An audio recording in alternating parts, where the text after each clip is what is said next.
wisest person I ever met in my life, a third grade dropout. Wisest and dropout in the same sentence is rather oxymoronic, like jumbo shrimp.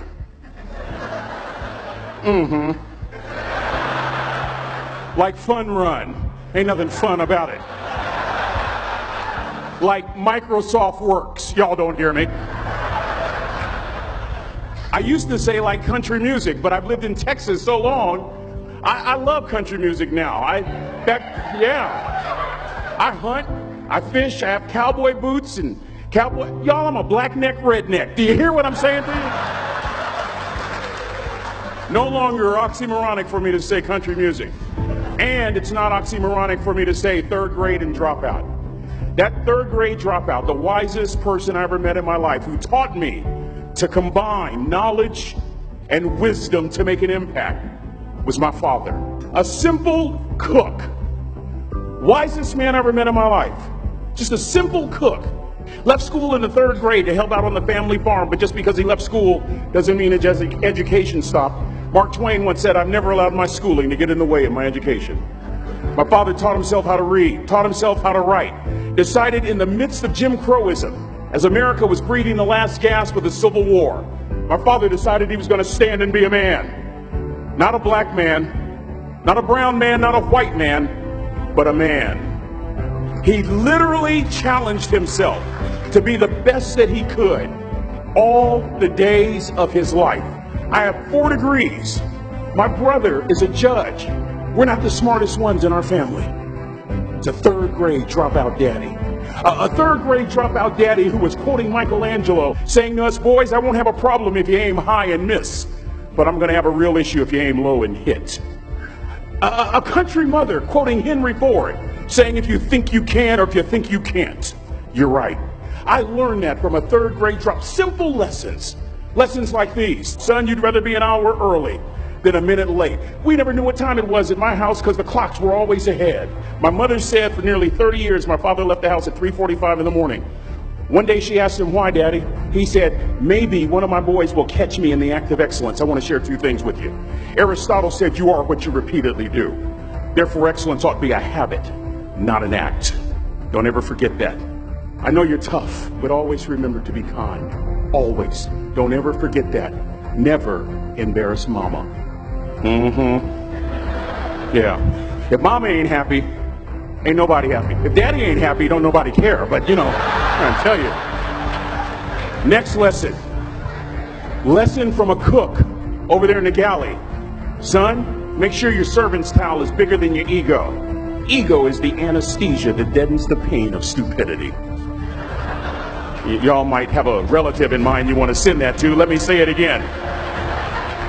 Ego is the anesthesia that deadens the pain of stupidity. Pride is the burden of a foolish person. John Wooden coached basketball at UCLA for a living, but his calling was to impact people.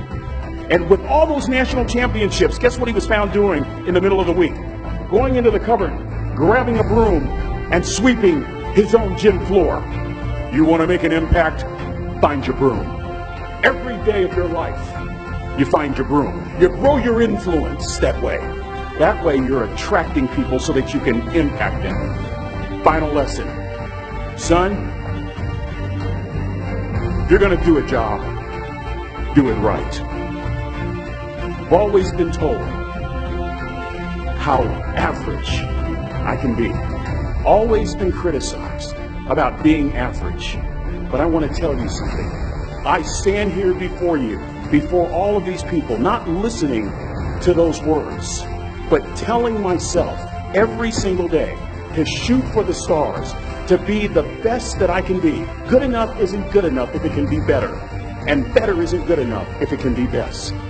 Let me close with a very personal story that I think will bring all this into focus. Wisdom will come to you in the unlikeliest of sources, a lot of times through failure. When you hit rock bottom, remember this. While you're struggling, rock bottom can also be a great foundation on which to build and on which to grow. I'm not worried that you'll be successful. I'm worried that you won't fail from time to time. The person that gets up off the canvas and keeps growing, that's the person that will continue to grow their influence.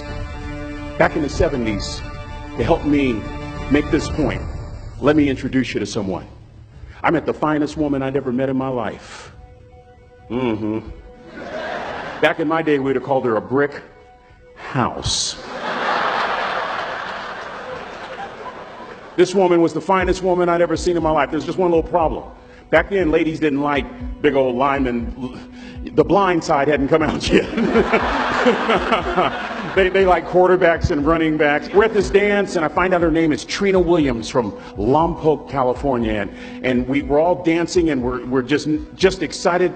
And I decide in the middle of dancing with her that I would ask her for her phone number. Trina was the first one.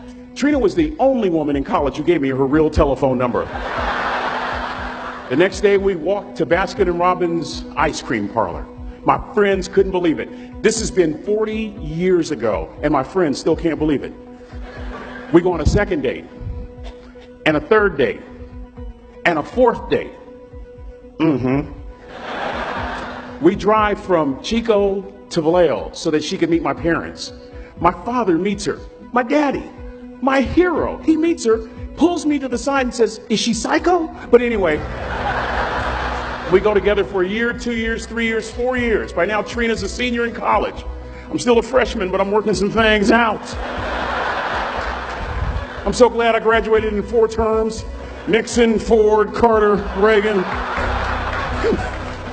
So now it's time to propose. So I talk to her girlfriends, and it's California. It's in the 70s, so it has to be outside. Have to have a candle, and you have to have, some chocolate. Listen, I'm from the hood. I had a bottle of Boone's Farm wine. That's what I had. She said yes. That was the key. I married the most beautiful woman I'd ever seen in my life. Y'all ever been to a wedding, and even before the wedding starts, you hear this?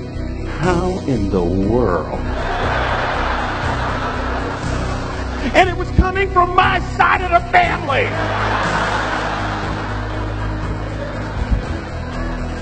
We get married, we have a few children, our lives are great.